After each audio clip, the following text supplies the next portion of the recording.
Terá início o colóquio de encerramento. Para tanto, convidamos à mesa o promotor de Justiça Militar e coordenador do seminário, Dr. Fernando Hugo Miranda Teles, que coordenará o colóquio. Dr. Fernando possui a primeira graduação em Engenharia Mecânica e de Armamento pelo Instituto Militar de Engenharia e também graduação em Direito pela Universidade do Estado do Rio de Janeiro. É pós-graduado em Direito Militar pela Universidade Gama Filho e também major da reserva não remunerada. Atua como professor de pós-graduação. É membro da Comissão de Controle Externo da Polícia Judiciária Militar, no âmbito da PJM do Rio de Janeiro, e membro colaborador da Secretaria de Direitos Humanos do Ministério Público Militar. Convidamos o subprocurador-geral de Justiça Militar, Dr. Marcelo Weitzel Rabelo de Souza. Dr. Marcelo atuou como conselheiro do Conselho Nacional do Ministério Público no biênio 2017-2019. Foi também nomeado e reconduzido ao cargo de procurador-geral em 2012 e 2014. Possui mestrado em Direito na área de especialização em Ciências Jurídico-Criminais da Faculdade de Direito da Universidade de Coimbra. E, finalmente, convidamos à mesa o promotor de Justiça Militar e coordenador do Centro de Apoio à Investigação do MPM, Dr. Luiz Felipe Carvalho. O Dr. Luiz Felipe atua como coordenador do Núcleo de Combate à Corrupção. Foi servidor da carreira da Auditoria Fiscal do Trabalho, com foco na colaboração aos projetos de grandes fraudes ao FGTS e análise de processos na Coordenação Geral de Recursos. É mestrando em Direito na Universidade Católica de Brasília, com ênfase em Direito Penal. Representa o MPM na Estratégia Nacional de Combate à Corrupção e Lavagem de Dinheiro nos Programas Nacionais de Lavagem de Ativos. É também representante do MPM na Rede Nacional de Laboratórios de Tecnologia. Com a palavra, Dr. Fernando Teles.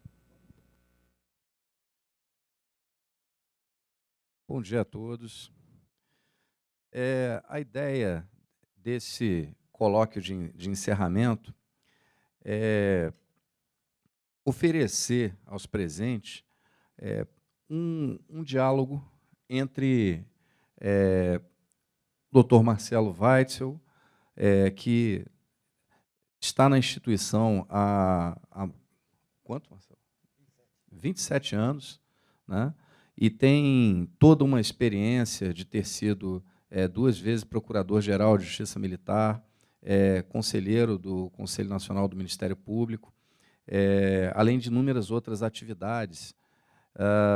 Possui todas as credenciais para abordar aqui aspectos pertinentes às mudanças de toda uma realidade jurídica nesse panorama das 2 últimas décadas, né, de aplicação, da interpretação do Código Penal Militar, as mudanças legislativas, né. Por outro lado, também, as próprias melhorias institucionais, a comparação com o que nós tivemos, né, de um panorama profissional, funcional, dos membros do Ministério Público Militar, por exemplo, nos anos 90, nos anos 2000, com o que nós já temos, já vem sendo implementado pelas últimas gestões do Dr. Marcelo, do Dr. Jaime,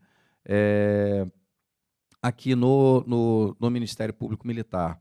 Então, essas ideias, doutor Marcelo, que são colocadas aqui para que nós possamos dialogar, conversar livremente. Doutor Luiz Felipe, né, que tem uma atuação destacada frente ao nosso CEPADCE, né, nosso Centro de Pesquisa e Análise de Informações, um centro que é um centro de análise de informações que apoia as investigações dos membros de primeiro grau, né? Então, todo aquele trabalho que é feito, trabalho investigativo que é feito, né, em sede de controle externo, né, ou de investigação direta pelos membros de primeiro grau, né? E todo esse trabalho que é necessário, né, de manejo de bancos de dados, análise de informações de quebras de sigilo, afastamento de sigilo, né, toda essa consolidação dessas informações é feita pelo CEPADS. O doutor Luiz Felipe tem uma atuação destacada na promoção de sinergia interinstitucional. Então, todo esse acesso, né, doutor Luiz Felipe, de bancos de dados, acessos de convênios com outras instituições, e tudo isso aí recai na chefia do CEPADS com a coordenação do Procurador-Geral. Mas a sua presença aqui, né, fazendo também um contraponto, é importante para que nós mostremos aos presentes o que existe hoje, né, de ferramental, né, o que existe de potencialidade no uso do CEPADS, as técnicas de investigação, né, e também toda essa questão da criminalidade complexa, organizada, que nós vemos esse cenário hoje em dia, e que é um cenário que torna inaplicáveis as técnicas tradicionais de investigação. Então, eu vou começar aqui, vou seguindo aqui o meu roteiro, começando com o doutor Marcelo. Doutor Marcelo, o que o senhor pode nos dizer sobre a evolução legislativa, a sua experiência, a mudança no panorama, a realidade jurídica, a realidade social que o senhor percebeu nesses 27 anos que o senhor está aqui conosco?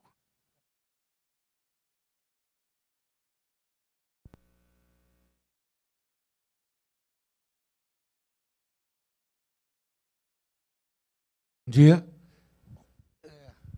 Bom dia a todos e a todas. Bom, é mais uma ideia assim, né, de um bate-papo, mas o que se percebe nesses últimos 27 anos é realmente uma brutal mudança no quadro jurídico. Né? O jurídico talvez nem tanto, né? Eu acho que a gente está querendo que mude o jurídico, mas de conceitos, principalmente nós que lidamos com as Forças Armadas, uma brutal transformação nesses conceitos de atividade militar, do que seria uma atuação militar, certo? E um certo descompasso com a nossa legislação, né? Assim, de forma muito breve, muito rápida, né?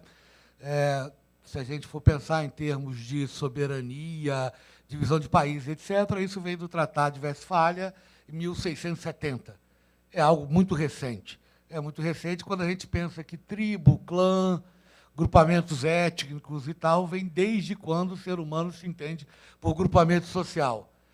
Falar, o que isso tem a ver? Tem a ver que a gente está notando hoje claramente com uma desfragmentação dos estados, né, com a nova ordem mundial, depois que acabou a bipolarização, leste-oeste, vários estados fragmentados, várias questões que estão resolvendo ponto étnico. Né? O mapa europeu voltou muito do que era antes da Primeira Guerra. Né? Os Balcãs estão aí para ver.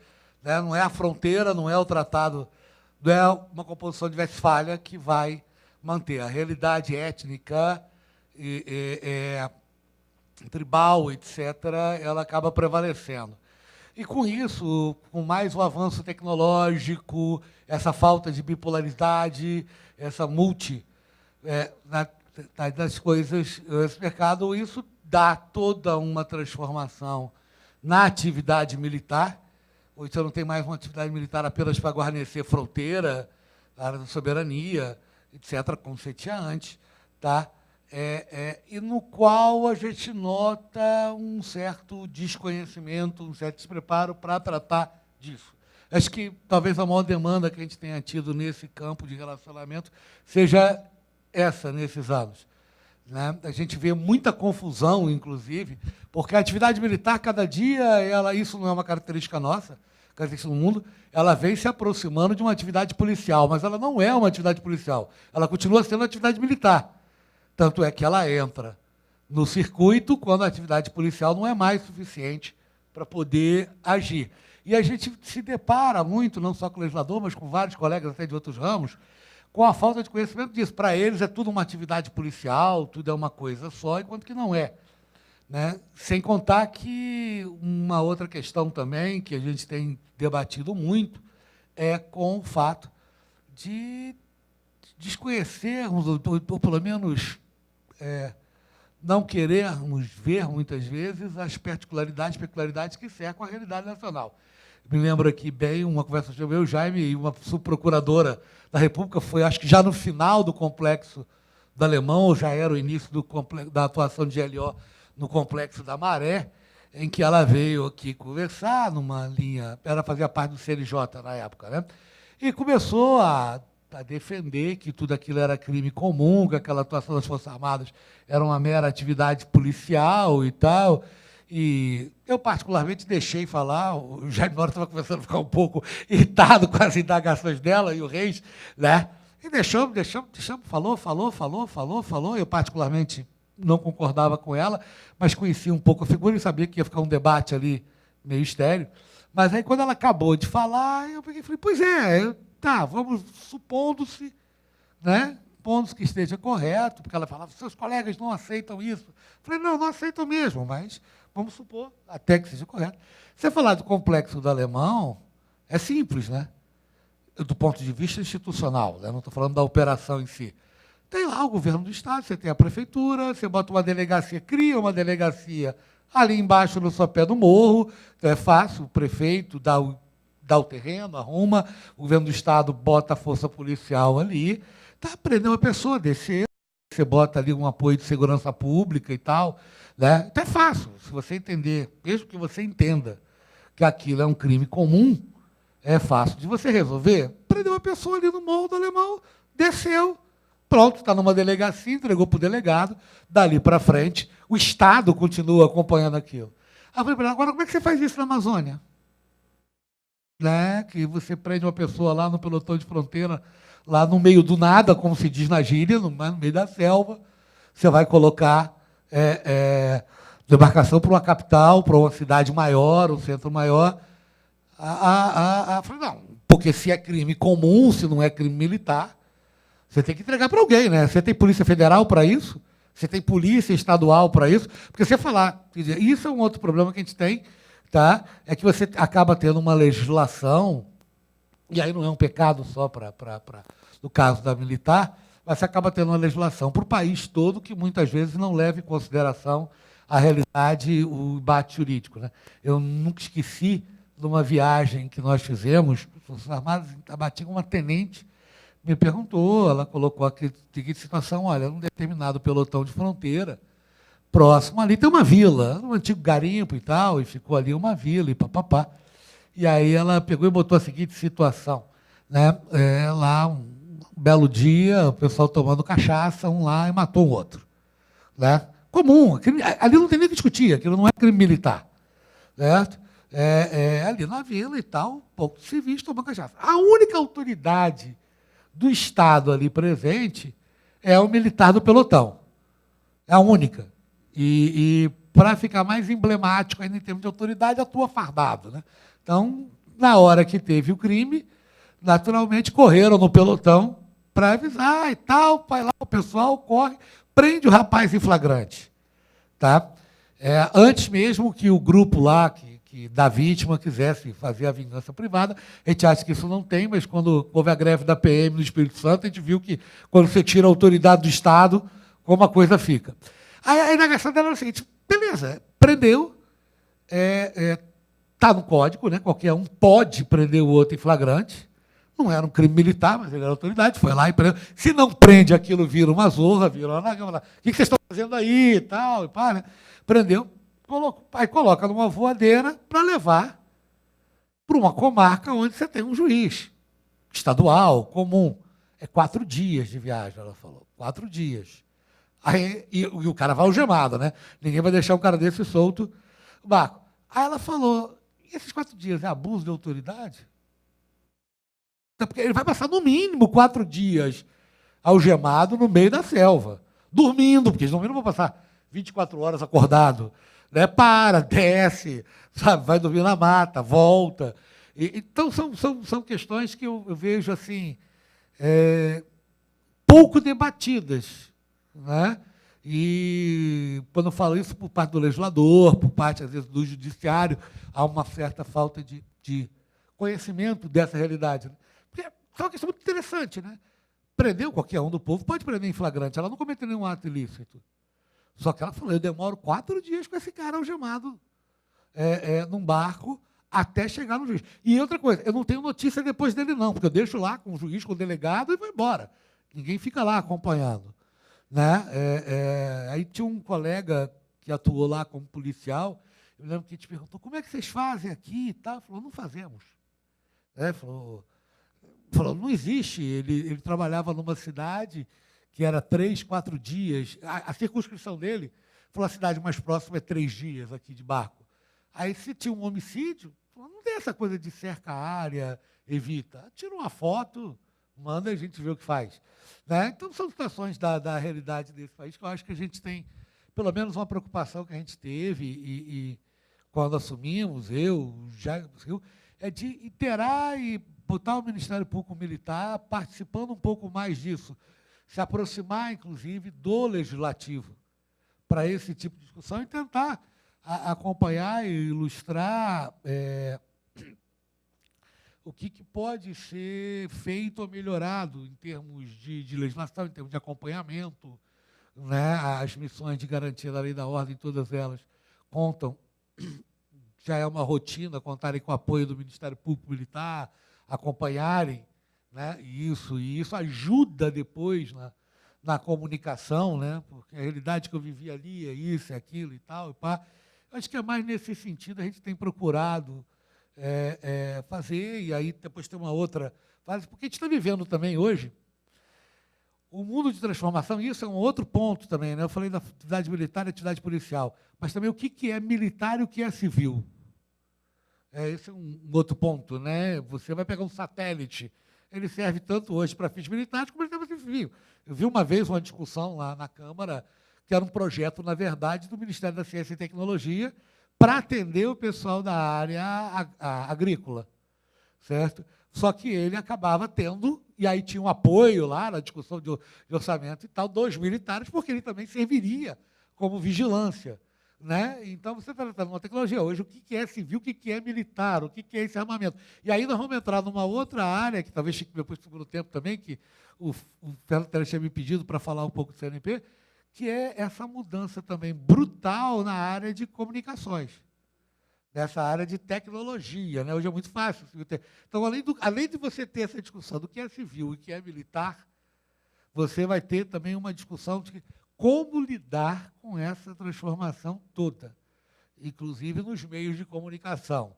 Né? É o grande assunto do momento em termos de CNMP, onde está toda a celeuma, inclusive, certo? Que envolveu escolhas e não. Outro é a famosa liberdade de expressão em cima do que você tem hoje dos meios tecnológicos. Né? Hoje você espalha um boato, você tem coisa. As Forças Armadas hoje lidam com uma coisa, eu tenho tentado debater isso dentro do CNMP, que é a segurança da imagem. Né? E a gente tem aí os fake news, a velocidade de relação, a imagem de uma instituição.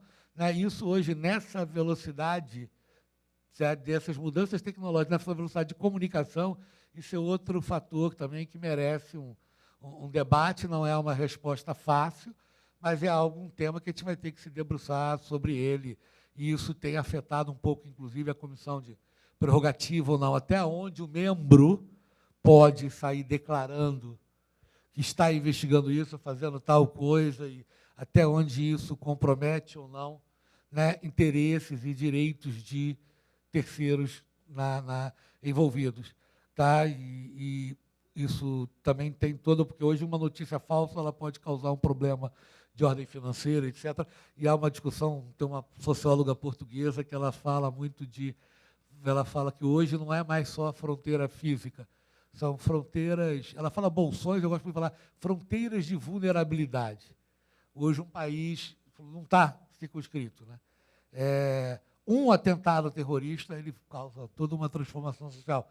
Quem acompanhou o atentado na Porta do Sol em Madrid, 3 dias antes da eleição, praticamente dizimou o Partido Socialista e tal. Quer dizer, uma transformação política brutal, um atentado. Um atentado que, obviamente, morre muito menos gente do que aqui na violência nossa, mas se tiver um atentado aqui, a comoção que gera, etc., as repercussões. Então, isso tem implicações no mercado financeiro e tal. Acho que eu falei demais já. Tá?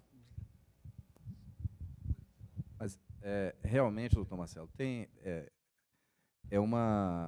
a questão da amazônica, né, a extensão, isso nós, do doutor Luiz Felipe, né, do meu concurso também, somos do mesmo concurso, e foi, inclusive, uma iniciativa maravilhosa, né, decorrência até de uma resolução, né, do Conselho, que acerca do curso de ingresso e vitaliciamento. Então, nós tivemos a oportunidade, né, todos os então recém-empossados, né, tivemos a possibilidade de visitar a região amazônica, né? E, de fato, nós visitamos um PEF, né? E depois, né, posteriormente, o doutor Luiz Felipe começou a trabalhar lá e depois, logo em seguida, 6 meses depois, eu tomei posse e fui trabalhar também em Manaus. Então, não por ocasião do CIV, nós já vivenciamos uma realidade que, na verdade, todo brasileiro deveria conhecer, todo brasileiro deveria ir à região amazônica, né? Conhecer um Brasil que não é o Brasil do aplicativo de mensagem, não é o Brasil da TV a cabo, não é o Brasil ali do aplicativo de transporte, né? Está muito além, e, na verdade, até muito aquém disso, né, na verdade. É um Brasil onde não existe o Estado que existe presente ali, no máximo, representado pelas Forças Armadas, né?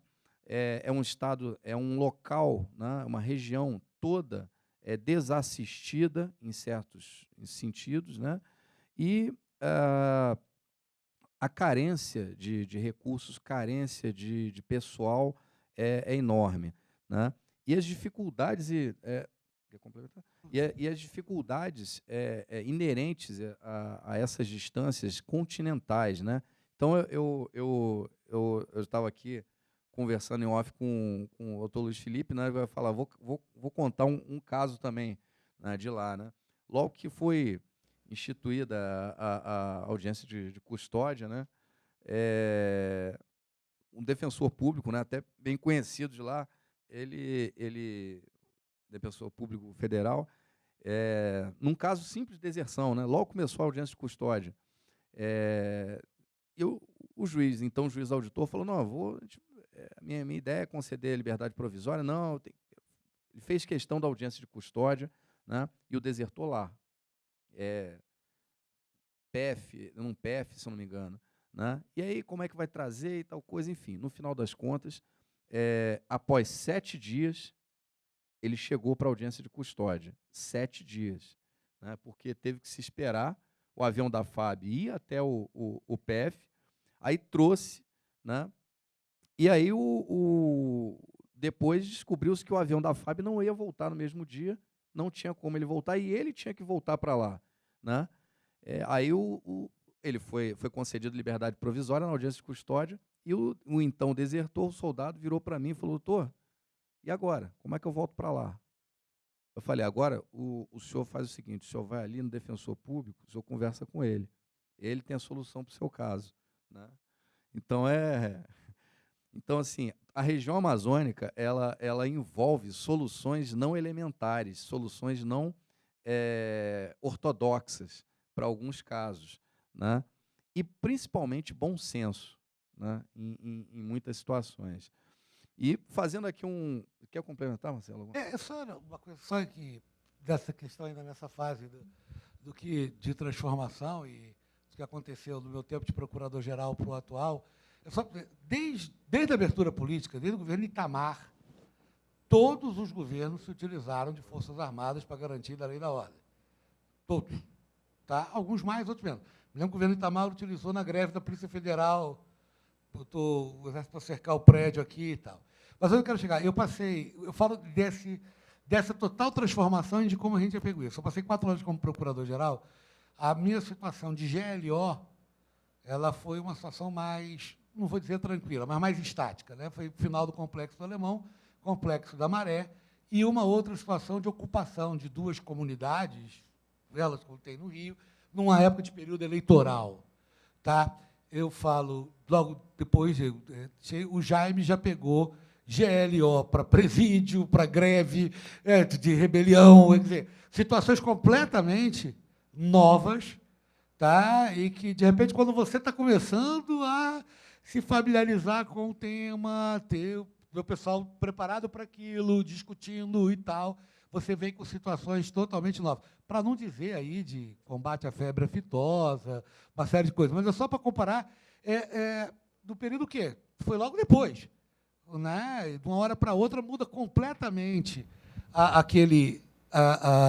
aquela determinação, vamos assim dizer, de garantia da lei da ordem, de missões para garantia da lei da ordem, tá? Totalmente diversas em termos de aparato logístico e até mesmo de uma visualização jurídica, quando você tem um espaço que está bem definido, tá? Num grande centro, já fragmentado em várias capitais. Então, era só basicamente isso que eu me lembrei. E agora também a própria questão das queimadas, né, desmatamento, etc. Agora, então, as Forças Armadas elas vêm sendo utilizadas, né, em situações de garantia da lei da ordem que também são até controversas se aquilo realmente seria uma situação de garantia da lei da ordem ou não, né? Então, lá nos anos 2000, né, o nosso falecido Dr. Arruda, né, já tinha publicado um livro sobre o uso político das Forças Armadas, né? Isso lá atrás, 2000 e 2002. Né? Então, são realidades que se instituem, se consolidam e aí passa-se a utilizar as Forças Armadas como um panaceia para resolver coisas que nem sempre são de sua atividade fim. Né? Mas, voltando aqui agora para o Dr. Luiz Felipe, né? O CEPADS, né, nos últimos tempos, vem adquirindo um protagonismo muito importante para a nossa instituição, tanto no âmbito intramuros, vamos dizer assim, quanto uma projeção crescente perante outros ramos do MP e outras instituições, né, de Estado também. Então, gostaria que o senhor nos contasse como vem sendo esse trabalho feito junto ao CEPADS, explicar para todos os presentes o que é o CEPADS, como é o trabalho do CEPADS, as nossas potencialidades, como esse centro é importante, né? Ele tem o seu equivalente no MPF, tem equivalentes em outros ramos do MP, e como vamos dizer assim, né, não vou chamar de órgão, mas esse setor de dentro do Ministério Público Militar vem contribuindo até para a mudança de um pensamento em termos de investigação.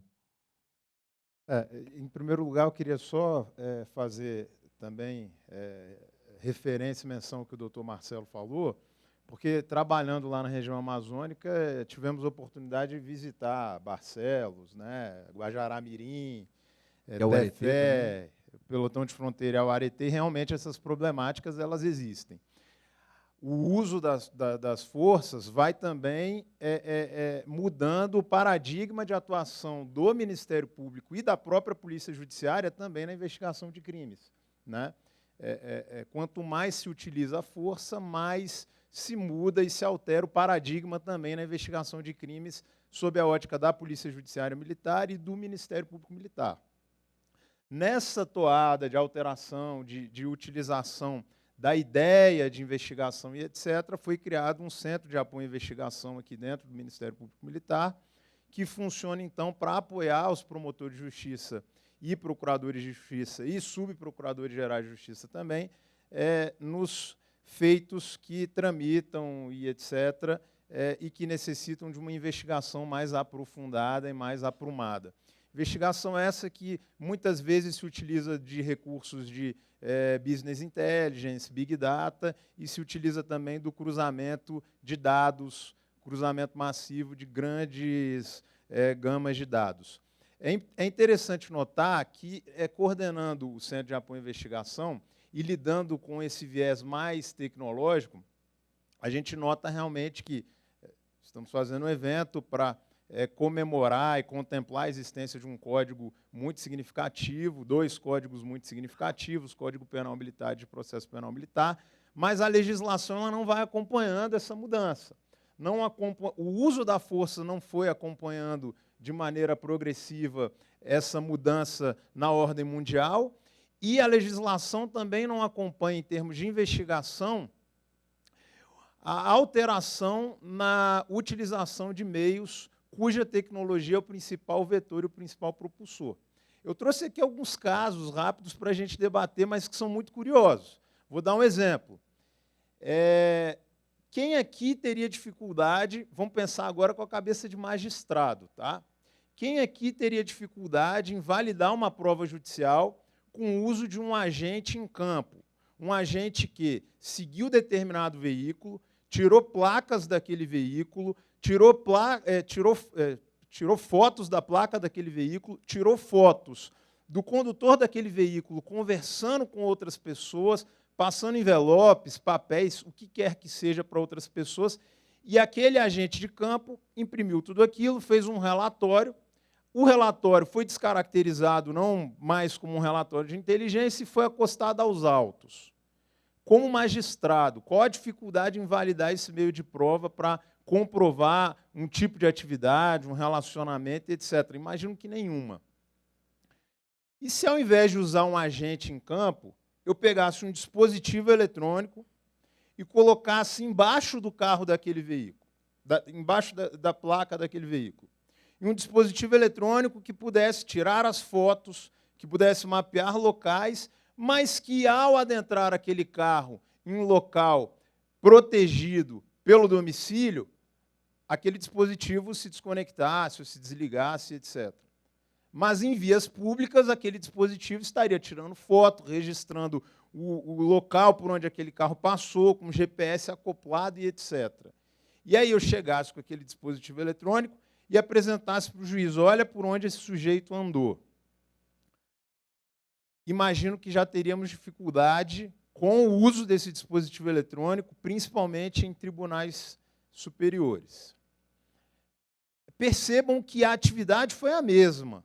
Um agente em campo, utilizando de recursos antigos, fez o mesmo papel desse dispositivo eletrônico. E por que a gente tem dificuldade com essa evidência eletrônica que vem desse dispositivo eletrônico e que não violou o domicílio, não violou a intimidade, simplesmente mapeou por onde aquele carro andou, tirou fotos de aonde aquele carro estacionou e com quem aquele condutor do veículo conversou em um determinado momento. Eu não estou falando nem do dispositivo que tem escuta, tá? É só imagem. E rastreamento de posicionamentos, né? Isso é um ponto. A legislação que passou por esses 50 anos, etc., precisa avançar na coleta de provas e evidências, porque a criminalidade complexa, com o aumento do uso das forças, vai se instaurando também dentro das forças, né? Outro ponto importante, outro ponto interessante. Ministra Laurita Vaz, STJ, informativo 640 do STJ. Para quem está estudando para o concurso do MPM, anota o informativo, tá? Informativo 640 do STJ. Pessoal, espelhamento de WhatsApp. Alguém aqui já usou o web WhatsApp? Levanta a mão aí quem já usou o web WhatsApp, sabe? Web WhatsApp. O que aconteceu no caso? O juiz deu a decisão judicial para busca e apreensão do celular. Fizeram a busca e apreensão do celular, o celular estava desbloqueado. Pegaram um desktop, fizeram o espelhamento do WhatsApp que estava dentro daquele celular e deixaram desculpa o termo, é um colóquio, né? Então é coloquial, né? Então deixaram o pau cantar. Ficaram vendo no espelhamento do desktop todas as conversas que estavam acontecendo, e quem já fez o espelhamento do WhatsApp, no web WhatsApp, sabe que o que veio para trás, o que está antes também aparece lá. Resultado, meio de prova, está aqui, pessoal, se investigava tráfico de drogas. Se investigava tráfico de drogas na ocasião. Associação criminosa e tráfico de drogas.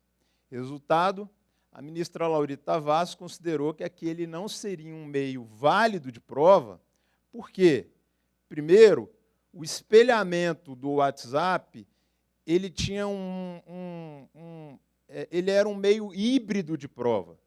Ele se equivalia tanto a uma interceptação telefônica, ou seja, você poderia ouvir e escutar tudo que determinada gente estava falando daquele momento da autorização judicial em diante, mas ele também trazia conversas antigas do aparelho.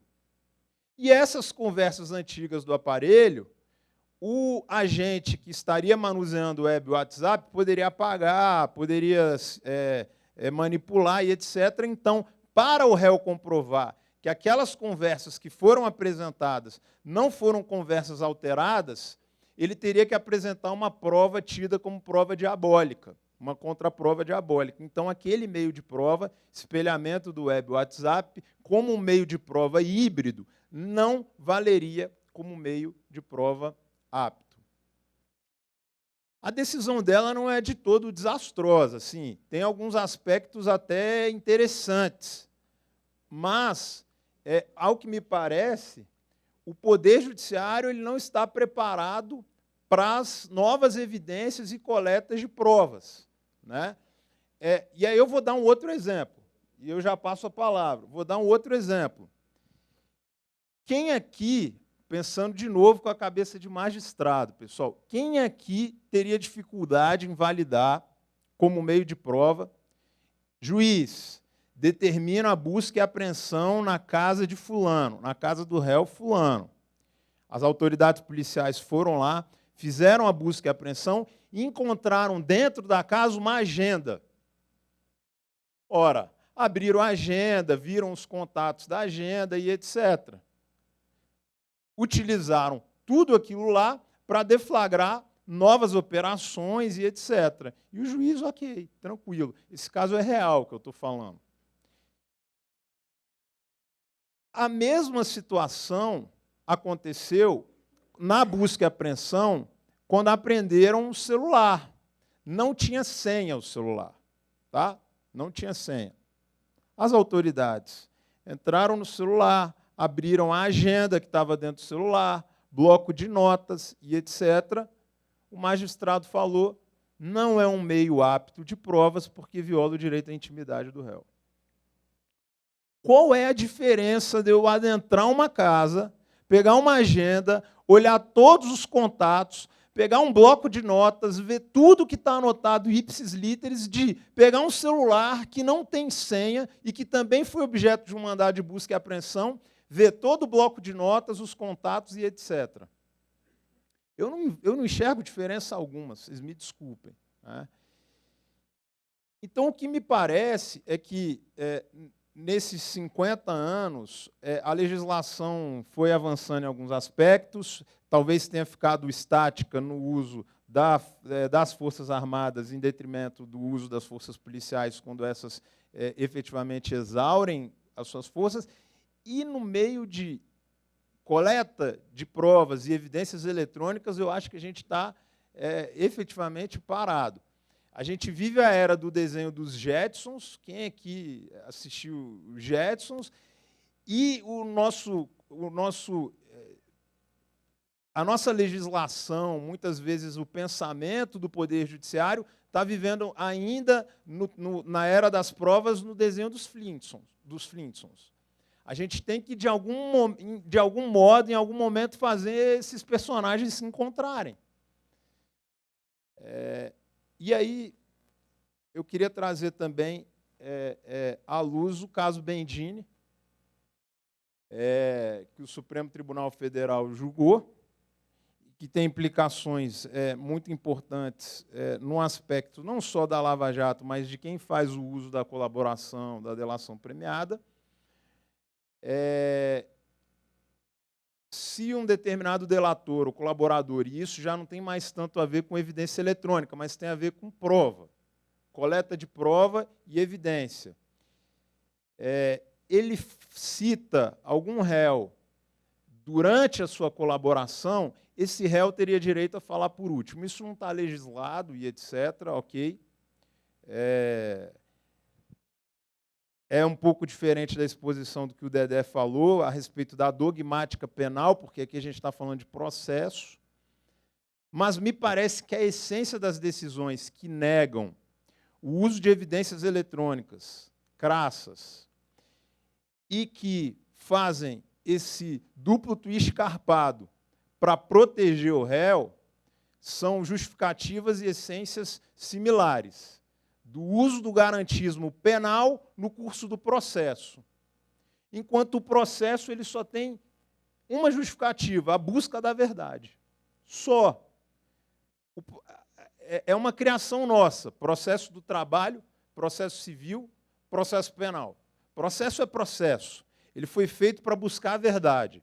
Se você for na Itália, na Espanha, etc., direito penal, direito civil, direito do trabalho e direito processual. Porque o direito processual ele serve para buscar a verdade.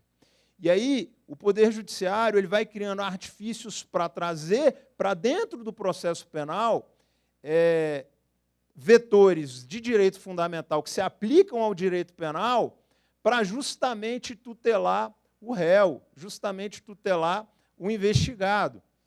E aí isso se aplica no uso das evidências eletrônicas. Não, tadinho, ele não sabia que o celular dele tinha um espelhamento de web WhatsApp, coitado. O cara está lá traficando quilos e quilos de cocaína, mas a gente está aplicando o o pseudo-garantismo penal no curso do processo, para falar de prova e evidência. Né? Nesse aspecto, me parece que o direito norte-americano ele é muito mais avançado. Você pega a teoria do nexo purgado, você pega outras teorias do direito norte-americano, e você vê que, para eles, achou, não interessa. O processo foi feito para buscar a verdade. Desde que se tenham respeitado os limites mínimos, ou seja, também não vamos usar a tortura para isso, também não vamos usar meios que ferem a dignidade humana. O espelhamento de web WhatsApp não fere dignidade humana. Você ser citado por um delator e ainda ter que falar por último, não fere dignidade humana nenhuma. Né? Então, eram essas as considerações que eu queria fazer, observações. Né? Até pegando essa ponta aí que você deixou, Luiz Felipe, em relação a esse pseudo-garantismo aí, eu sou um apreciador do equilíbrio. Né? Então, eu acho que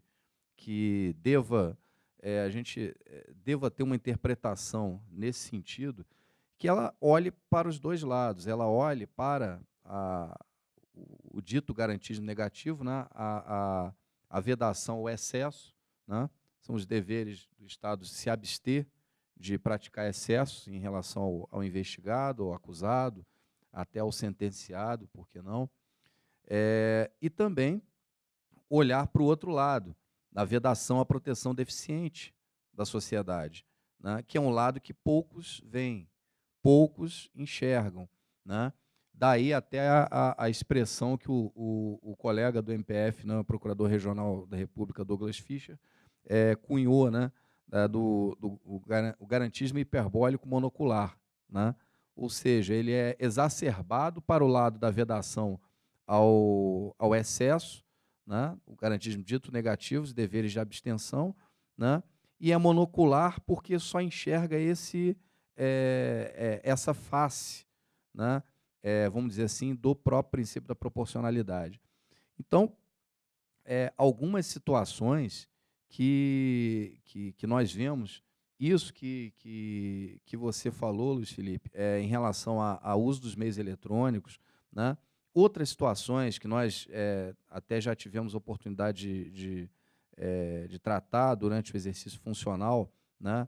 Como um caso de suposto tráfico de armas, em que existe a busca e apreensão na residência do investigado e o magistrado, né, nega acesso ao celular da esposa, né, do indivíduo, porque ela não é investigada.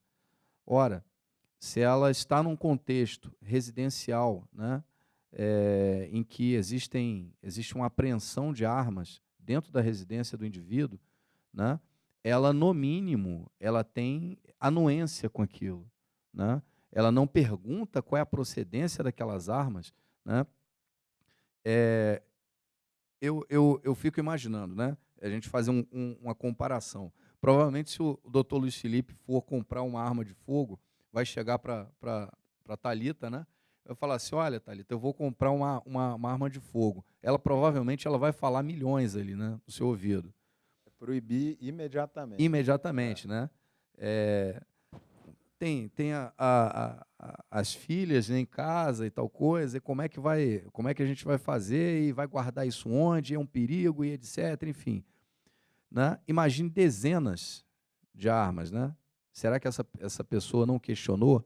E, na verdade, o magistrado ali, ou magistrada, né, fala, não, ela não é investigada. Como não? Né? Então, assim, num caso como esse, eu acho que é até uma certa inversão da presunção. Né? Então, olha, por que não examinar o celular dessa senhora? Verificar se ele, inclusive, não estaria a utilizar o celular dessa senhora como um meio, vamos dizer, entre aspas, seguro para a prática do delito, né? Dos delitos ali correspondentes. E uma outra questão, Luiz Felipe, que também aproveitando o que você disse, a respeito do uso dos meios eletrônicos. Né? Um caso que tivemos lá em Fortaleza, né? Um caso de furto qualificado dentro do quartel. Né? Então, o indivíduo arrombou vários armários ali, fez as compras, né, entre aspas, pegou celulares de 8, 9, 10 pessoas ali, oficiais, né, e colocou numa mochila. Aí isso foi depois verificado que o pai dele também acabou entrando na empreitada delituosa, ligou, o pai foi supostamente ao quartel, né, para entregar, seria o argumento dado que ele foi entregar um documento lá para o filho e tal coisa, e aí, lógico, que ele passou essa mochila, botou dentro do carro do pai, colocou dentro do carro do pai, o pai foi embora. Né? E aí, verificou-se pela anotação ali na guarda, câmera e tal coisa, a placa. E algo que nem todos sabem, né? As câmeras de vigilância de trânsito, em alguns estados brasileiros, não todos, mas em alguns estados brasileiros, essas câmeras, né, que uns chamam de pardal, né, radar, corujinha, enfim, são vários apelidos aí para essas câmeras de monitoramento de velocidade. Elas fotografam todas as placas que passam por ela. Todas. E o próprio sistema faz uma triagem de quem está acima e quem está abaixo dos limites de velocidade. Mas todas as placas são fotografadas. E no caso do estado do Ceará, especificamente em Fortaleza, isso existe.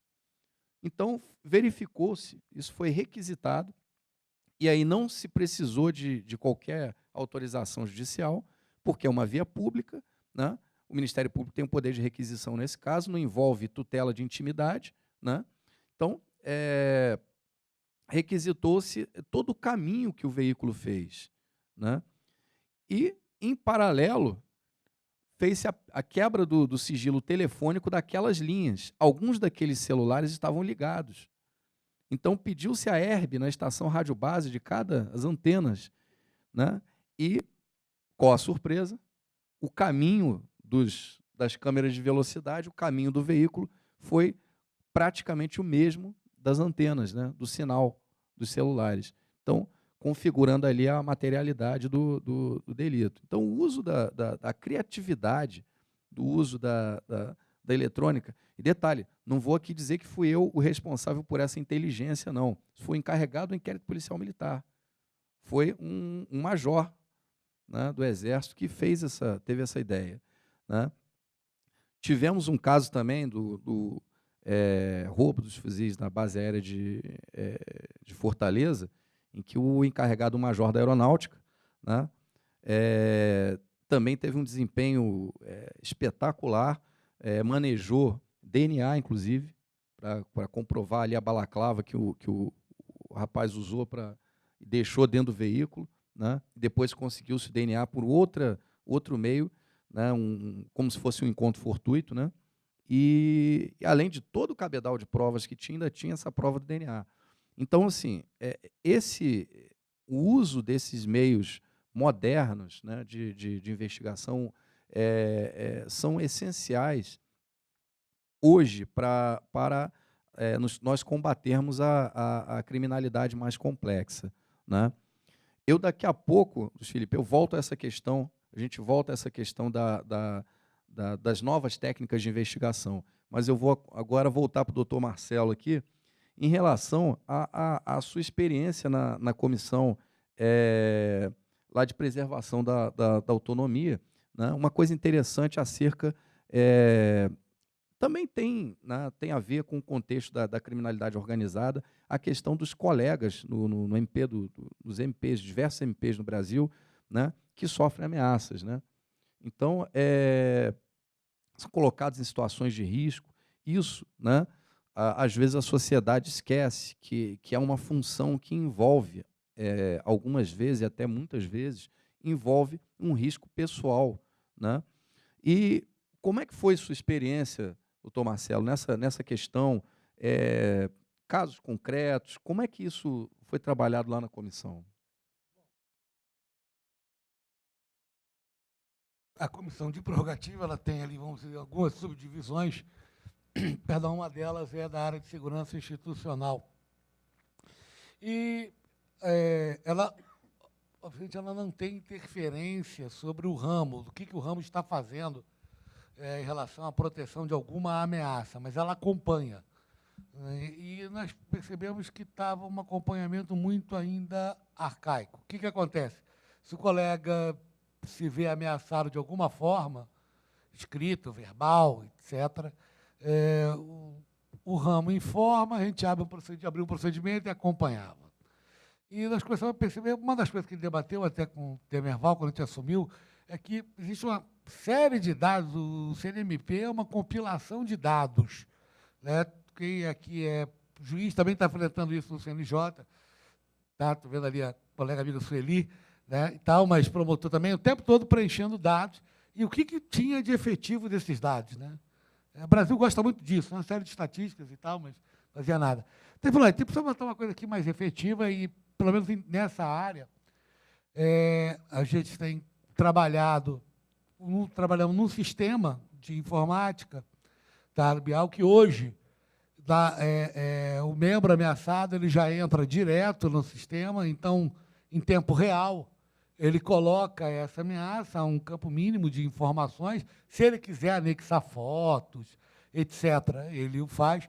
E, pelo menos, você consegue ter um mapa em tempo real dizendo qual a localidade, qual o tema, né? E, dali, você tentar partir junto aos ramos para uma política pública, ou de prevenção, o que for, talvez ficar de remoção, não. E você tem uma questão muito interessante, a gente fala muito de crime, mas algumas áreas, o problema maior é na parte agrícola, né, o conflito agrário, e algumas áreas é na área civil, né, ali na região norte tem muito problema, que não é a questão da criminalidade só organizada, é a questão de sobreposição de terras, legalidade de terras, interesses de exploração daquelas terras, e ali gera uma série de conflitos, né?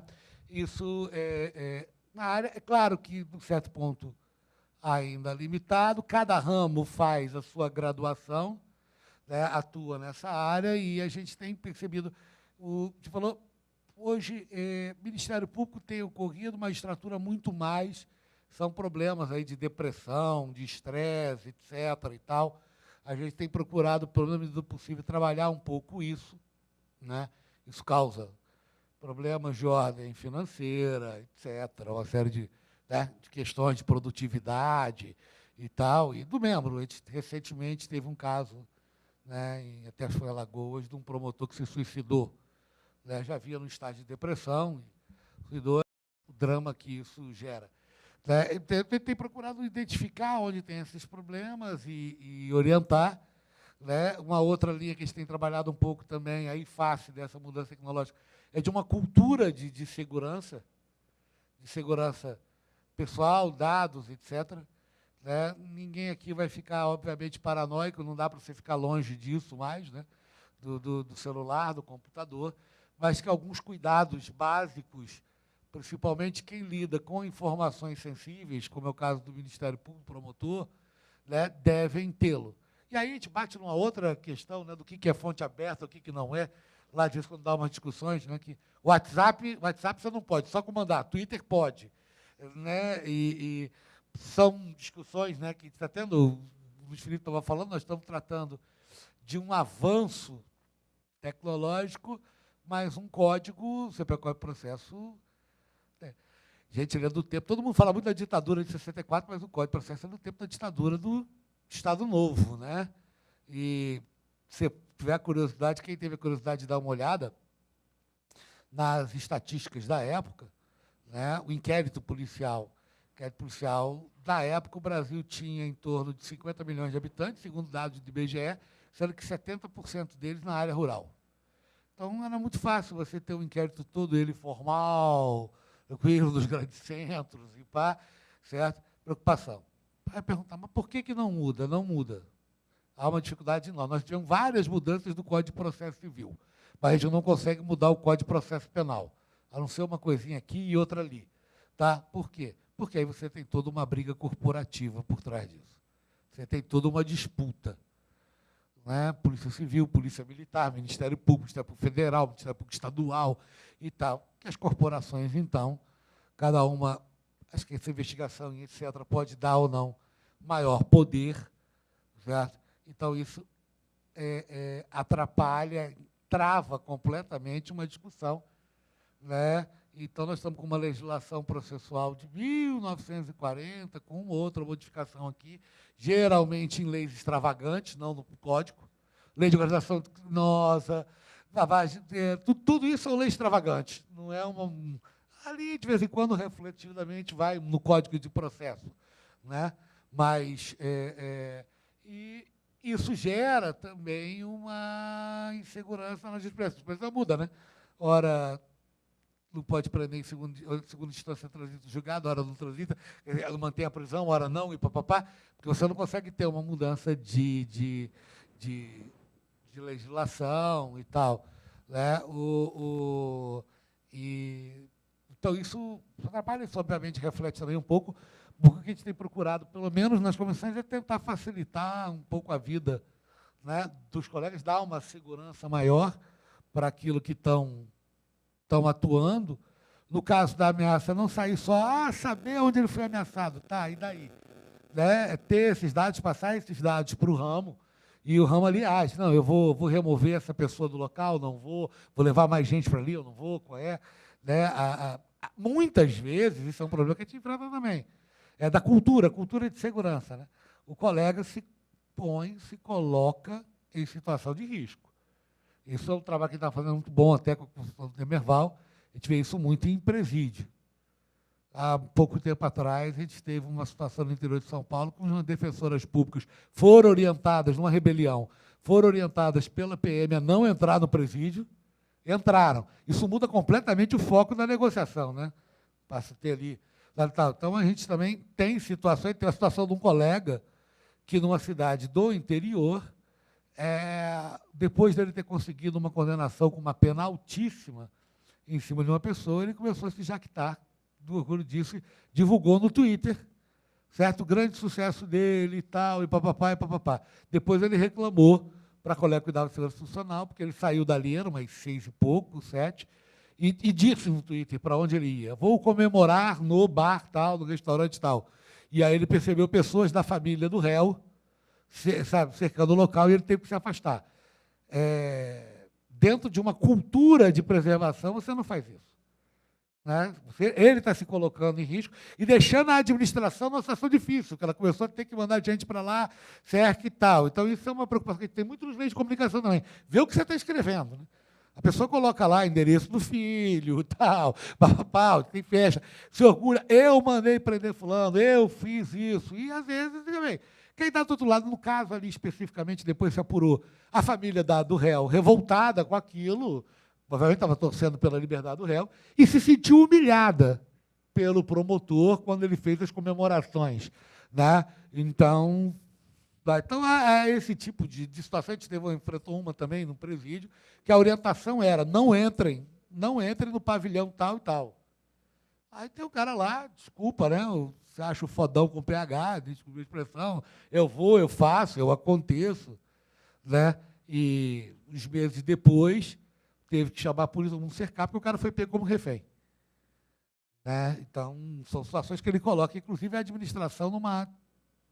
Mas é justa, porque a CPM falou: olha, não é todo dia, certo, que um detento tem um promotor como refém, né? Tudo que ele quer na vida para poder negociar. Então, é o caso que acontece com as defensoras. Então, ele também tem esse problema, acho que é de criar uma cultura de segurança, que não é para deixar ninguém paranoico nem nada, mas você respeitar certos limites, você saber que aquilo ali, a polícia militar está melhor preparado, ali a polícia civil, etc. Ali é uma área militar, a gente enfrentou isso da Copa do Mundo, né? E tal, olha, ali que está cuidando da segurança militar, não se envolva. Né? E tal. Tem uma razão de ser para aquilo. Se aquilo pode ser melhorado ou não, poderia ser diferente, pode, depois você vai ter um momento para debater isso, para discutir isso, né? Mas é aquele negócio, se a orientação é para você não entrar naquele pavilhão, é óbvio que já tem alguma coisa errada. Não vai entrar, vamos então sentar com a administração e ver por que está, por que não pode. Porque o correto, o ideal, seria poder, não só o promotor, qualquer um poder entrar naquele pavilhão para exercer uma função de controle. Né? Mas não entrava, quem comandava eram as facções, inclusive, que recebiam a alimentação e tal, elas que decidiam tudo isso, certo? Inclusive falava: hoje o almoço é mais tarde, tal, pessoal, cedo, pai, então só entra aqui quem a gente autorizar. Mas não é você entrando ali dizendo que você pode, acontece, que você vai conseguir fazer isso.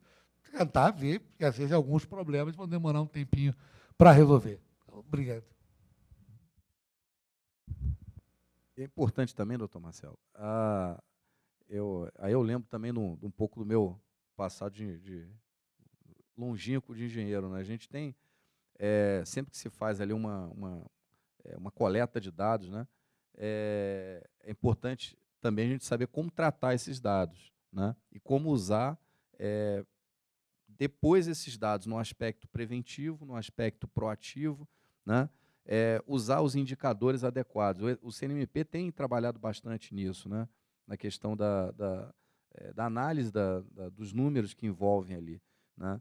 E até, voltando aqui também essa questão dos números, a gente conversa sempre, né, Luiz Felipe, em relação à questão da maior incidência, as manchas criminosas, né, as maiores incidências de alguns tipos de crimes, e o CEPAD vem trabalhando nisso, você vem trabalhando nisso, né, mediante a análise de sistemas de dados, né, potencialidades, né, locais em OMs e determinados estados, regiões, onde nós temos uma maior potencialidade de delitos de natureza econômica, né? Delitos contra licitações, por exemplo, lavagem de dinheiro, licitações, né? Andam sempre juntos. Né? Então, eu gostaria que você falasse para a gente aqui um pouco do trabalho do CEPAD em relação às potencialidades, em relação a essa questão, né, das ferramentas de investigação, o que a gente pode, em que o Ministério Público ali tem feito, o Ministério Público Militar tem feito, né, dentro do que se pode ser dito, evidentemente, né, mas do que tem feito em relação à busca dessas informações, ao trabalho com essas informações, né, porque hoje nós temos o hábito, né, como membros do Ministério Público, de um modo geral, a trabalharmos no aspecto repressivo, mas não buscamos, às vezes, a prevenir o delito, né? Tomar ações prospectivas, positivas, no sentido de evitar a prática do delito, principalmente em relação a licitações, né? Boas práticas, etc. A questão do uso dos dados para prevenir delitos, né, e etc., é algo realmente importante que, na minha visão, é a única maneira de avançar em resolutividade, né? O Ministério Público tem que passar a ser resolutivo. Pensando nisso, nós aqui do CEPATS, e junto com outros órgãos do Ministério Público Militar, construímos uma mandala de potencialidades em fraudes e licitações. A mandala ela é acadêmica. Você, então, mapeia todas as bases de dados que existem e que circulam, e todos os dados que estão circularizando no universo. Mapeia esses dados de maneira acadêmica sobre o que eles poderiam informar e demonstrar em termos de fraudes em contratações, né? A gente costuma dizer que, se você espancar o dado, ele fala alguma coisa. Ele pode não falar ele pode não falar o que você quer ouvir, mas ele fala alguma coisa, né? Então, a gente fez um mapeamento de quais os dados circularizavam, espancamos eles em termos de informações que eles poderiam gerar, principalmente na área de contratação pública, e dentro desse viés, dessa regra de negócio que nós criamos, que seriam tipologias de fraudes licitatórias, nós criamos, então, um sistema, um Big Data, que vai apontando bandeiras vermelhas, a gente chama lá de red flags, para contratações com potenciais altíssimos de ilicitude dentro delas. Pode ser um mero erro formal, como pode ser efetivamente uma fraude dolosa. E a ideia é disponibilizar essas plataformas para que os promotores possam atuar, e a Polícia Judiciária, obviamente, de maneira resolutiva, se antecipar a uma denúncia informal, a uma denúncia anônima e etc. Entendendo que o uso desses dados seria um meio eficaz para se combater a criminalidade no tocante às contratações públicas. É importante dizer, e aí o Fernando falou muito bem, que hoje nós temos um acesso imenso a dados. É preciso tratar os dados. O que eu vejo é que o Ministério Público, de um modo geral, não estou falando só do Ministério Público Militar, estou falando da realidade do Ministério Público de um modo geral. Eu conheço as 27 unidades homólogas ao CEPATS no Brasil afora. Todos os Ministérios Públicos Estaduais, Ministério Público Federal, são 28. Né? Os 27 Ministérios Públicos Estaduais do DF e o Ministério Público Federal, 28. E o que eu vejo é uma avidez por acesso a dados, ou seja, estamos virando infobesos, o Ministério Público está se tornando um obeso digital, mas sem nenhum tipo de tratamento e adequação a esses dados. A gente chegou num ponto que a gente tinha aqui, sei lá, 5 terabytes de dados. Eu virei para a equipe e falei, ok, o que a gente vai fazer com esses 5 terabytes de dados que estão circulando aqui? Eles informam para a gente alguma coisa? Porque, se não informar, eu quero limpar o storage, eu não quero saber desses dados aqui dentro. Eu posso tê-los, eu não descarto dado também, isso é importante, mas eu não quero eles como potenciais aliados numa investigação. Eu só quero como potenciais aliados numa investigação os dados que, uma vez espancados, trazem informações úteis. Né? e foi o que nós fizemos com as mandalas de risco e fraudes em licitações, para gerar todo um sistema que aponta bandeiras vermelhas em contratações em andamento, contratações pretéritas. As que vão existir a gente ainda não conseguiu, né, pessoal? A gente não chega lá, né? Só no Vanilla Sky lá e etc. Né? O que vai existir ainda, que é a análise preditiva, a gente ainda não alcançou esse nível da arte, porque tem muito erro na análise preditiva. Mas no que já aconteceu, análise descritiva, e criando toda uma lógica sistemática de aplicação dessa análise descritiva para uso e circularização e tratamento desses dados, a gente atinge efeitos maravilhosos. Eu vou só dar um exemplo. A gente recebeu aqui no CEPATS uma denúncia de que determinada organização militar estaria contratando cartuchos falsificados para a impressora. Teoricamente, isso não é tão relevante do ponto de vista de prejuízo em si. Na realidade, o pessoal do TCU até me convenceu que, sim, era relevante no ponto de vista de prejuízo à administração pública, porque aquele cartucho dura menos, e etc. Enfim, a gente acabou entrando em umas filigranas lá e o pessoal do TCU me convenceu. Mas, num primeiro momento, eu falei, olha, às vezes o militar que está fazendo a contratação nem sabe que esse cartucho é falsificado. Eu preciso, para deflagrar aqui uma investigação, uma operação, de um indício mais voluptuoso de que há uma fraude inerente ali, alguém efetivamente foi corrompido, levou alguma coisa por fora, enfim. Mas, para acalmar os ânimos do Departamento de Inteligência dessa determinada empresa que fez a denúncia, eu falei, de todo modo, eu vou fazer uma análise rápida. 2, 3 minutos. E eu peguei esse Big Data e ele já tinha algumas regras de negócio construídas em cima dele para detectar fraudes. E aí me chamou a atenção que aquela empresa, isso tudo nós escolhemos dos dados. Dados esses que são chancelados diretamente ao Ministério Público, sem necessidade de autorização judicial.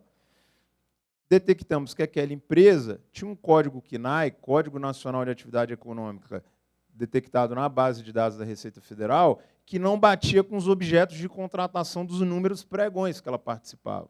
Então, no Código Nacional de Atividade Econômica, ela estava cadastrada na Receita como uma empresa que comercializava produto de limpeza, mas ela vinha sendo contratada por inúmeras organizações públicas, não só organizações militares, para fornecer suprimentos e materiais de informática, realmente.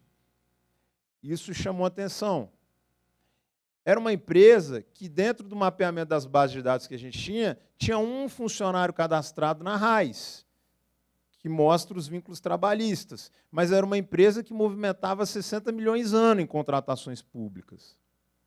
Era uma empresa que era cadastrada na Receita Federal como uma microempresa, mas ela movimentava um valor anual muito maior do que a lei de microempresa, do que a lei que a microempresa permite, a lei complementar 100 e alguma coisa. 123. Por isso que eu gosto dos colegas que atuam na área estadual, né? Essas leis não fogem, federal e estadual. 123. Aí nós entramos via satélite, via imagem de satélite, na localização dessa empresa. E era uma empresa que estava localizada numa determinada região que não batia com o índice econômico do IBGE para empresas que movimentavam aquele mesmo valor.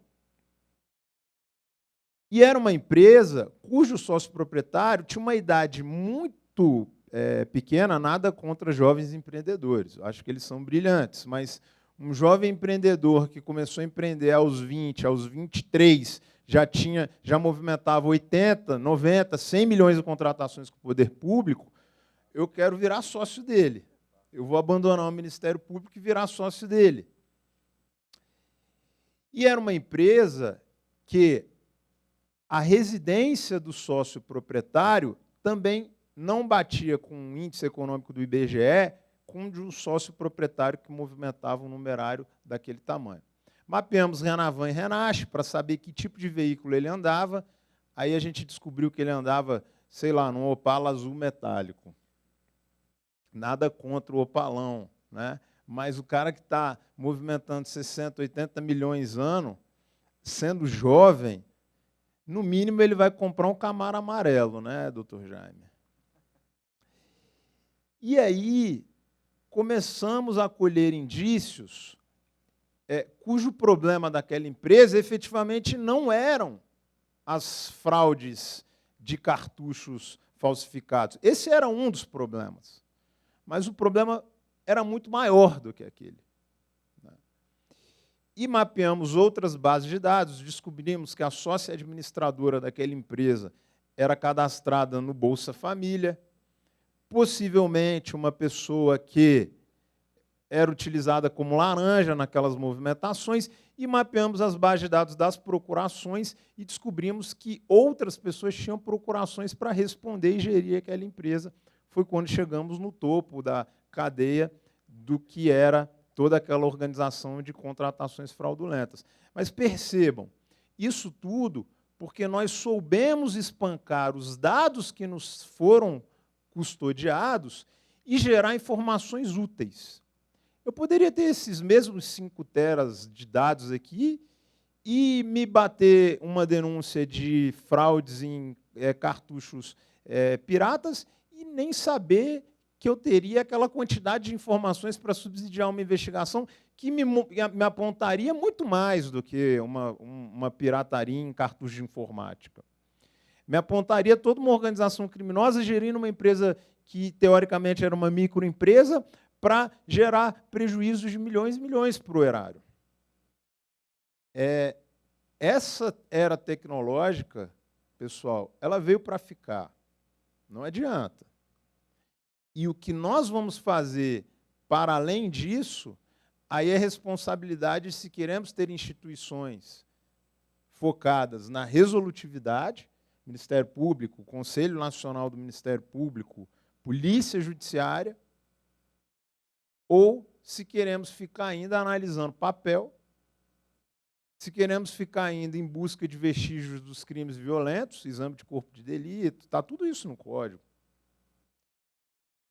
Ou se efetivamente nós queremos avançar para uma nova realidade, para uma nova faceta, para uma nova cara de Ministério Público. E só para concluir, eu sempre falo isso onde eu vou, eu tive a oportunidade de colaborar com a Força Tarefa da Lava Jato de Curitiba por 1 ano. E, numa das idas a Curitiba, a gente sentou, eu e 2 procuradores da República lá da Força Tarefa, os mais entusiastas do uso da tecnologia, né? E aí a gente sentou para fazer um cálculo do quanto de papel ocupariam as salas do Ministério Público e etc., se nós não estivéssemos na era dos dados tecnológicos, a análise dos dados bancários, porque hoje os dados bancários eles são transmitidos todos via eletrônica, não mais em papel. Antigamente era o papel, chegava aqui os extratos da conta bancária, etc. A conta é aproximada, é lógico, né, pessoal? Mas chegamos aí em torno de 1,5 Maracanã de papel. Se nós pensarmos que o mundo avançou, que os tempos avançaram e que os meios de provas e evidências caminham na mesma velocidade do avanço do mundo, fica fácil pensarmos no Ministério Público resolutivo. Agora, se nós estivermos tentando resolver os problemas antigos com as mesmas atitudes e com o mesmo pensamento, a gente uma hora vai se esbarrar em questões que efetivamente vão suplantar ou vão suprimir o poder de resolutividade do Ministério Público. Eram só essas as contribuições. Muito obrigado, Luiz Felipe. E, de fato, os caminhos por onde os quais a criminalidade organizada, a criminalidade realmente complexa, os caminhos por onde esse tipo de criminalidade percorre, né, não são trilhados por meios tradicionais de investigação.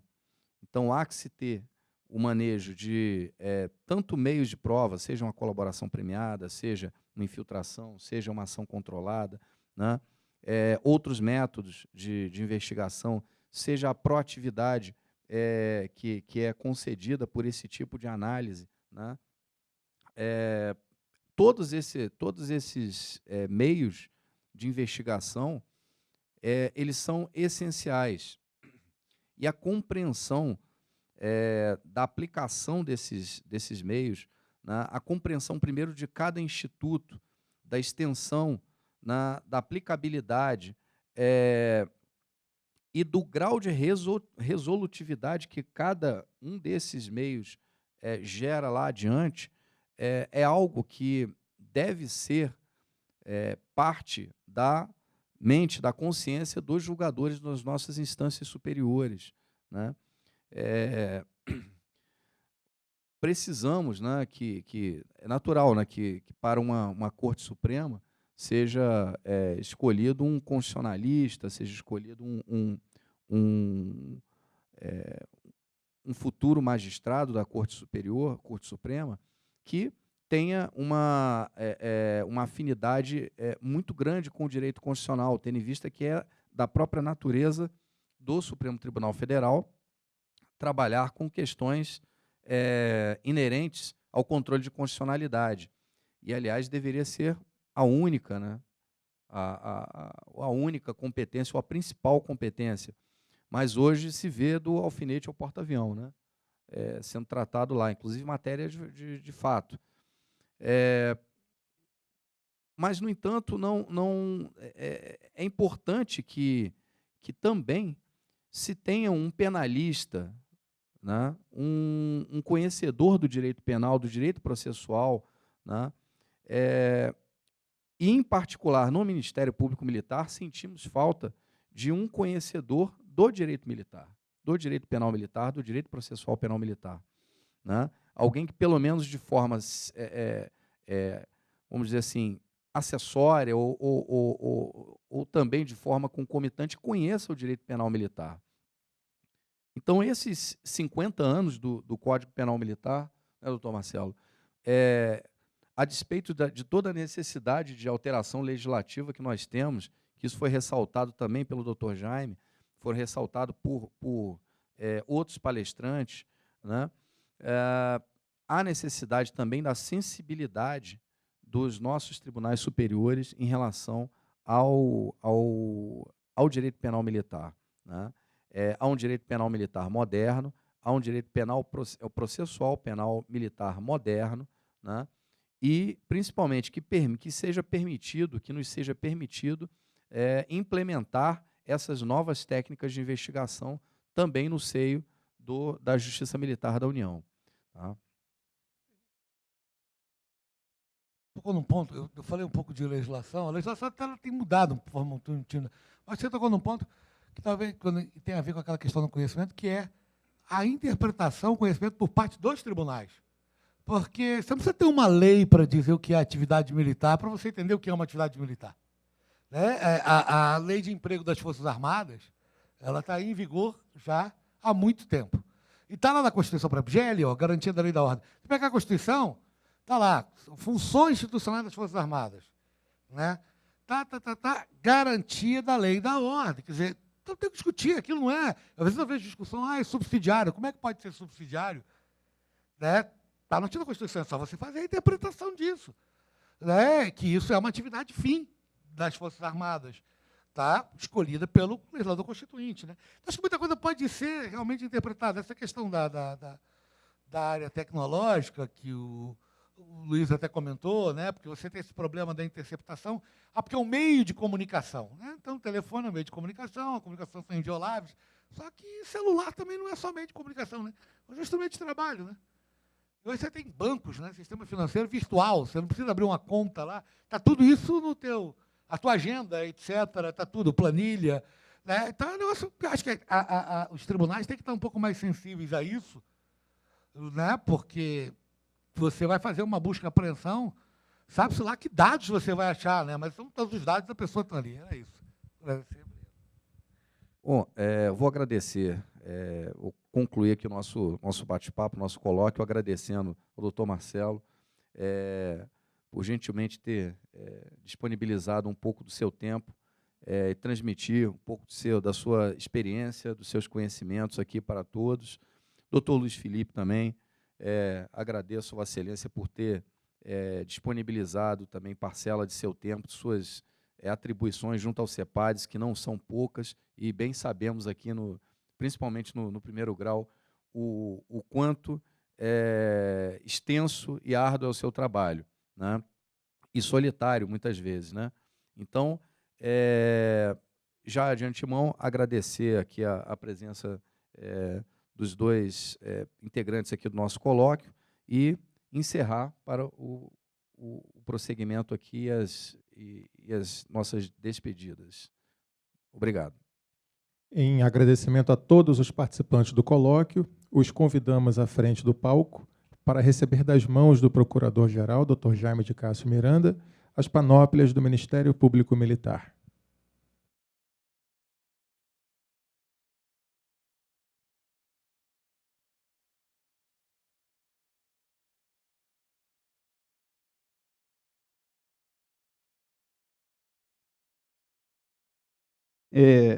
Bom dia a todos. Já vou aproveitar e trazer as palavras de despedida, né? E faço até com uma certa tristeza, porque penso que nesses 3 dias tivemos uma experiência assim, extremamente frutífera. Eu estava pensando aqui, eles estavam falando sobre o código, né, início do código, etc. Foi em 69, o homem estava pisando a Lua, né? Quando a gente pensa no computador que tinha para o homem pisar a Lua, é bem inferior a qualquer celular que a gente tem aqui hoje. Eu penso em mim, penso no doutor Francisco. Nós assistimos a Copa de 70 em TV preto e branco, né? Quando a Tchecoslováquia, no primeiro jogo, o Brasil e Tchecoslováquia fez 1-0, a camisa deles era branca, do Brasil, amarela. Eu tenho um irmão que era pequeno na época, ele saiu gritando, etc. A gente, por vezes, sequer sabia se o time era um ou era outro. Então, assim, o que tem nesses 50 anos? Uma evolução esplêndida, né, em termos de tecnologia e etc., inclusive de criminalidade. A gente tem que, sim, tem que sair só do papel, tem que abraçar tecnologia, tem que continuar fazendo esse tipo de iniciativa, tem que continuar estudando isso. Então, eu queria aproveitar essa oportunidade na qual farei aqui a entrega das nossas panóplias. Eu queria aproveitar para fazer um agradecimento muito especial à nossa equipe do DGP, do treinamento, e faço em nome da servidora Flávia, que está ali ao lado, que há um certo tempo, ela e a sua equipe, extensiva equipe, vem se dedicando profundamente aí por toda essa atividade, né? Quando a gente senta aqui e dá início na segunda-feira, 13h30, a gente não tem ideia do tanto de trabalho que já aconteceu 3 meses antes. Aproveito também para agradecer o cerimonial, faço em nome do Flávio, que está também por aqui presente, que nos ajudou juntamente com a sua equipe sobremaneira, e também o faço para o Ascom, para o Ebert e a sua equipe, que penso, além de todo, né, o nosso envolvimento de Ministério Público Militar, eu acho que especificamente, olha o Ebert, especificamente essas 3 equipes foram as que estiveram mais ligadas ao evento. E agradeço também a participação dos senhores e das senhoras aqui, né, representantes das forças, das polícias militares, magistrados, servidores, sociedade civil, o nosso advogado que veio de São Paulo para cá para nos prestigiar, membros do Ministério Público, membros da magistratura estadual. É um prazer enorme. Eu até conversava com uma juíza de Roraima e disse para ela que eu percebi uma falha nossa, Flávia. Nós precisamos toda vez que fizermos qualquer tipo de evento aqui de justiça militar, além de já chamar quem a gente chama, precisamos chamar também a justiça militar, as justiças militares estaduais, né? Por vezes, essa informação não chega lá, e a gente precisa de trazer esse público que a gente, no final das contas, discute o mesmo tema. Então, já me despedindo aí dos amigos, eu queria agradecer, agora em particular, o doutor Marcelo Weitzel, nosso membro do Conselho Nacional do Ministério Público, nosso procurador-geral por 4 anos, nosso amigo. Queria agradecer o doutor Fernando Telles, agradecer 2 vezes, né, por essa participação aqui, pela organização deste evento. Isso foi tudo fruto de um bate-papo que surgiu, né, às vezes a gente no coquetel conversando, ele falou: "Ô Jaime, seria possível a gente fazer um evento sobre os 50 anos? Eu falei: "Fernando, quem dá a ideia dá os meios, né? Já está contigo, pode seguir adiante." E resultou no que aconteceu hoje. E agradecer também o doutor Luiz Felipe, nosso promotor tecnológico, né? Ele fez um trabalho espetacular, está fazendo um trabalho espetacular no nosso CEPADS. Eu imagino que, para quem nunca ouviu falar a respeito de CEPADS, é uma sigla que, na verdade, até nem representa o que o centro hoje se chama, Centro de Apoio à Investigação, mas que ele conseguiu projetar um reconhecimento Brasil afora, todo o MP estadual conhece e reconhece. Nós precisamos, doutora Sueli, doutora Sheila, precisamos, eu conversei com o doutor Quintas esses dias, a gente precisa azeitar um pouco mais a nossa magistratura da Justiça Militar Federal com o nosso CEPADS, né? A gente sabe de algumas dificuldades, e nem sempre são do próprio CEPADS, do próprio sistema bancário brasileiro, etc. Mas a gente está preocupado com isso. Eu já até falei para o doutor Quintas que a gente precisa de fazer uma reunião a respeito disso, para conversar com os magistrados e conversar com os CEPADs, para achar boas soluções, que o que se quer é a mesma coisa, né? Resultados confiáveis, né? Provas robustas. Então, prezados amigos, muito obrigado. Vou passar a Vossas Excelências agora a nossa panóplia.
Pessoal, antes de encerrar aqui, eu gostaria de trazer aqui ao nosso palco o pessoal que realmente faz as coisas acontecerem, né? Então, Amanda, por favor.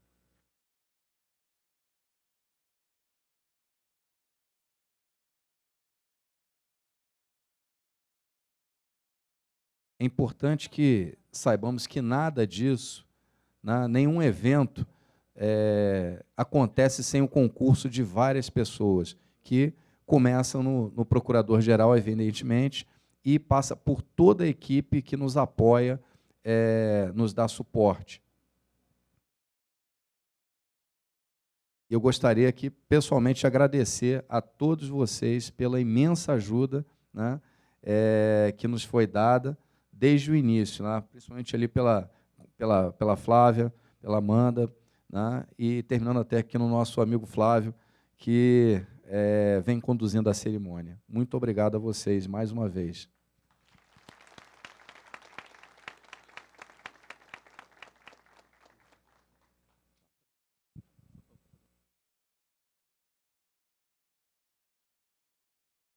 seminário está encerrado. Tenham todos uma boa tarde e uma ótima semana.